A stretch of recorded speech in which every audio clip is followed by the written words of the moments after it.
প্রথমে গোবিন্দভোগ চাল নিয়ে চালটা জলে ধুয়ে জলটা ঝরাতে দেবো। জল ঝরিয়ে গেলে থালাতে একটু শুকাতে দিয়ে দেবো। এইভাবে 15 মিনিট রেখে দেবো।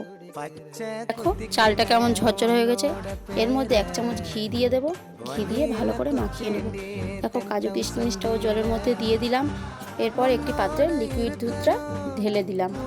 তারপর একটি কড়াইতে ঘি ঘি গরম করে কাজু কিশমিশগুলো লালচে করে ভেজে নিলাম। এদিকে দুধটাও গরম হয়ে গেছে। তার মধ্যে ঘি দিয়ে মেশানো চালটা স্বাদ মতো লবণ দিয়ে চালটাকে ফোটাতে লাগলাম।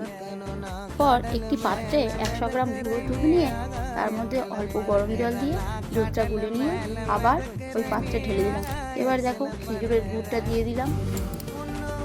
একটু নাড়াচাড়া করলেই দেখতে পাবেন যে কি সুন্দর লাল রং হয়েছে। এরপর ভেজে রাখা কাজু কিশমিশগুলো দিয়ে তার মধ্যে থেঁতা এলাচ দিয়ে ভালো করে নেড়ে দিলেই পায়েস তৈরি। বাড়িতে তৈরি করে ফেলুন।